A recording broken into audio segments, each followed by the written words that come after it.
The Open Boat, a tale intended to be after the fact, being the experience of four men from the sunk steamer Commodore, by Stephen Crane. Part 1. None of them knew the color of the sky. Their eyes glanced level, and were fastened upon the waves that swept toward them. These waves were of the hue of slate, save for the tops, which were of the foaming white, and all of the men knew the colors of the sea. The horizon narrowed and widened, and dipped and rose, and at all times its edge was jagged with waves that seemed thrust up in points like rocks. Many a man ought to have a bathtub larger than the boat which here rode upon the sea.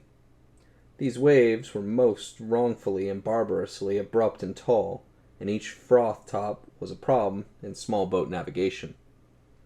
The cook squatted in the bottom, and looked with both eyes at the 6 inches of gunwale which separated him from the ocean.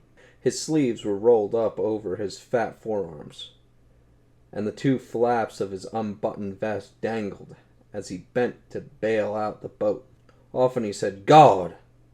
That was an hour clip."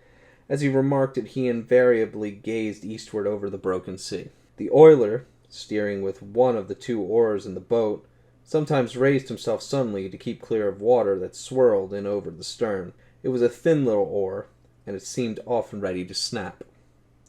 The correspondent, pulling at the other oar, watched the waves and wondered why he was there.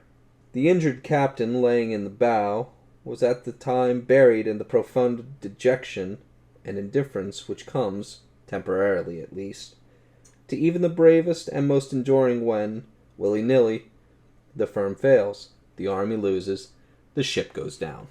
The mind of a master of a vessel is rooted deep in the timbers of her, though he command for a day or a decade, and this captain had on him the stern impression of a scene in the greys of dawn of 7 turned faces, and later a stump of a topmast with a white ball on it, that slashed to and fro at the waves, went low and lower, and down. Thereafter there was something strange in his voice. Although steady, it was deep with mourning, and of a quality beyond oration or tears. "Keep her a little more south, Billy," he said. "A little more south, sir," said the oiler in the stern. A seat in this boat was not unlike a seat upon a bucking bronco, and by the same token a bronco is not much smaller.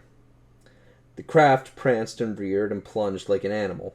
As each wave came, and she rose for it, she seemed like a horse making at a fence outrageously high. The manner of her scramble over these walls of water is a mystic thing, and, moreover, at the top of them were ordinarily these problems in white water, the foam racing down from the summit of each wave, requiring a new leap, and a leap from the air. Then, after scornfully bumping at crest, she would slide and race and splash down a long incline, and arrive bobbing and nodding in front of the next menace.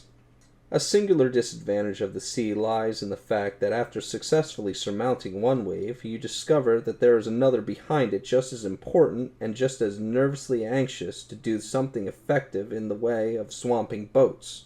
In a 10-foot dinghy, one can get an idea of the resources of the sea and the line of the waves that is not probable to the average experience, which is never at sea in a dinghy. As each slaty wall of water approached, it shut all else from the view of the men in the boat, and it was not difficult to imagine that this particular wave was the final outburst of the ocean, the last effort of the grim water. There was a terrible grace in the move of the waves, and they came in silence, save for the snarling of the crests. In the wan light, the faces of the men must have been gray. Their eyes must have glinted in the strange waves as they gazed steadily astern. Viewed from a balcony, the whole thing would doubtless have been weirdly picturesque. But the men in the boat had no time to see it, and if they had leisure, there were other things to occupy their minds. The sun swung steadily up the sky, and they knew it was a broad day because the color of the sea changed from slate to emerald green, streaked with amber lights, and the foam was like tumbling snow. The process of the breaking day was unknown to them. They were aware only of this effect upon the color of the waves that rolled toward them. In disjointed sentences, the cook and the correspondent argued as to the difference between a life-saving station and a house of a refugee. The cook had said, "There's a house of a refugee just north of the Mosquito Inlet Light, and as soon as they see us, they'll come off in their boat and pick us up." "As soon as who sees us?" said the correspondent. "The crew," said the cook. "Houses of refugees don't have crews," said the correspondent. "As I understand them, they are only places where clothes and grub are stored for the benefit of shipwrecked people. They don't carry crews." "Oh, yes, they do," said the cook. "No, they don't," said the correspondent. "Well, we're not there yet anyhow," said the oiler in the stern. "Well," said the cook, "perhaps it's not a house of refuge that I'm thinking about as being near Mosquito Inlet Light. Perhaps it's a life-saving station." "We're not there yet," said the oiler in the stern.